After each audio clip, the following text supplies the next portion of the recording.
Welcome to this explainer. Okay, today we're going to completely dismantle everything you thought you knew about getting a good night's rest.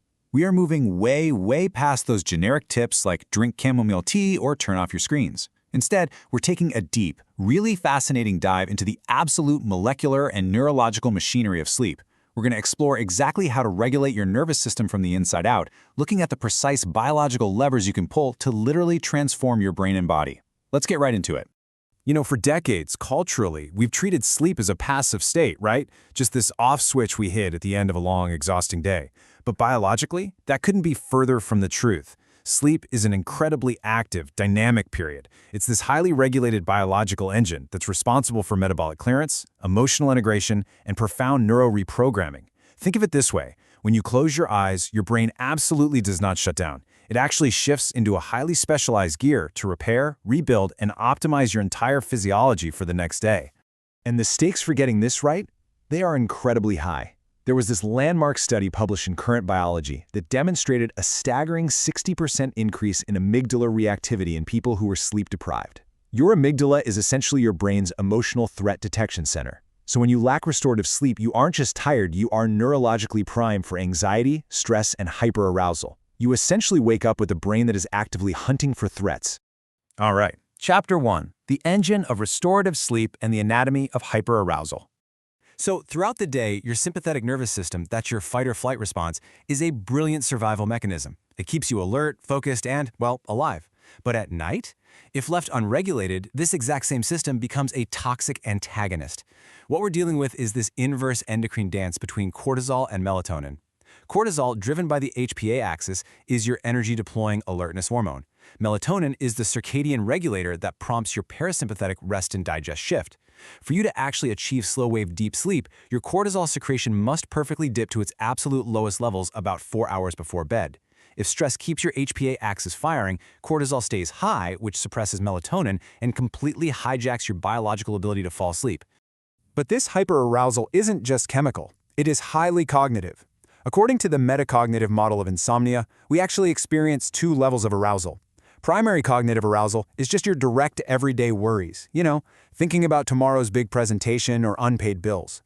But secondary cognitive arousal, that is the real trap. This is that rigid, threat-monitoring anxiety about not sleeping. It's when you're lying in bed, staring at the clock, doing the exact math of how exhausted you're going to be tomorrow.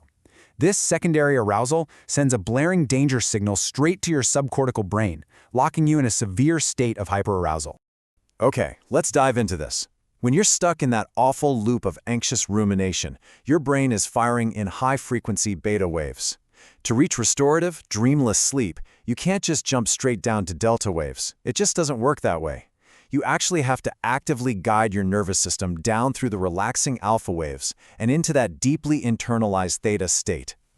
Which brings us to Chapter 2, regulating the autonomic state. Knowing that we need to downshift those brainwaves and suppress cortisol, the question is, how do we biologically intervene? Well, neuroimaging reveals 3 massive shifts that happen during deep relaxation. First, there's decreased activity in the DACC. That's the region driving your inner critic and self-monitoring anxiety. Second, we see a decoupling in the brain that shuts down your default mode network, which totally kills those looping ruminative thoughts. And finally, your brain actively connects executive control to your insula. It's literally rewiring its connectivity to force your heart rate down and ease you right out of sympathetic hyperarousal. So one of the most scientifically validated ways to trigger this exact parasympathetic shift is through progressive muscle relaxation, or PMR. Now, developed back in the 1920s by Dr. Edmund Jacobson, this isn't just some mental relaxation trick. It is a systemic physiological mechanism designed to manually override your sympathetic nervous system activity and downregulate your entire biological stress response. Here's the exact evidence-based protocol. You isolate a specific muscle group, let's say your shoulders. You deliberately tense those muscles for 5 to 10 seconds while inhaling. Then, and this is absolutely vital, you completely release the tension for 20 to 30 seconds during a long exhalation, focusing entirely on that sensation of release. It turns out, forcibly relaxing your muscles sends a really powerful signal up your vagus nerve directly to the brain, essentially demanding that it lower blood pressure, reduce cortisol, and initiate sleep readiness. Moving on to Chapter 3, Hacking the Sleep Transition. Here's the thing, even with a completely relaxed body, highly coherent verbal thoughts can act like an anchor, keeping your brain painfully tethered to wakefulness. This brings us to the somnolent information processing theory. As Dr. Luc Baudin posits, falling asleep is this gradual process where the brain actually has to abandon its need for mental coherence. As long as you are thinking in logical sentences, solving problems, or building a coherent narrative, your brain assumes it needs to stay awake. To safely initiate sleep, your brain essentially needs to be tricked out of its problem-solving mode. To achieve this, cognitive therapists use an intervention called cognitive shuffling, or serial diverse imagining. It's a brilliant, highly effective technique purposefully designed to completely overwhelm your working memory with random, non-threatening visual imagery, forcefully breaking those chains of logical, anxious thought. And this brilliantly illustrates how we can hack the system. Here is exactly how you do it. Pick a neutral baseline word, like bird. For the letter B, visualize unrelated objects. A ball, a beach, a bicycle. Engage your senses, feel the sand, see the spinning wheel. Then rapidly shift to the next completely unrelated image for the letter I. You are essentially forcing your brain to generate these random, fragmented microdreams, completely bypassing your internal threat monitor. It perfectly mimics the natural, disjointed hypnagogic state of falling asleep. You are quite literally boring your brain into realizing it's safe to power down. Chapter 4. Reprogramming Trauma During REM. Okay, this is where we cross into some of the most cutting-edge clinical neuroscience happening today. To understand how we can manipulate REM sleep to erase trauma, we have to look at emotional memory images, or EMIs. These are trauma-induced, split-second mental images that act like biological landmines in the brain. When a trauma survivor tries to sleep, these non-conscious images can trigger a massive amygdala stress response in literally a fraction of a second. This causes severe pre-sleep arousal and prevents the brain from entering those restorative stages of sleep it so desperately needs to heal. To combat this, researchers are combining imagery rehearsal therapy with targeted memory reactivation. During waking hours, the patient mentally re-scripts their nightmare into a positive outcome. They rehearse this new scenario while a specific auditory cue, like a simple piano chord, is played. As they sleep, a wireless headband monitors their brainwaves. The very moment the patient enters REM sleep, which is the critical phase for emotional processing, the system automatically replays that exact same piano chord at a subsensory volume. That sound triggers the brain to reactivate the newly re-scripted positive memory trace while it's in a highly plastic state. Clinical trials show that this targeted memory reactivation physically strengthens the positive memory, literally overwriting the original negative nightmare script. Patients experience a rapid, sustained decrease in nightmare frequency and a huge increase in positive dream emotions. This proves unequivocally that sleep is not a passive blackout. It is a highly active, manipulable state of profound neuroplasticity. Finally, Chapter 5, the Unified Longevity Framework. Now need to zoom out a bit and connect these mechanisms to your systemic health, your physical longevity, and even how you acquire new physical skills.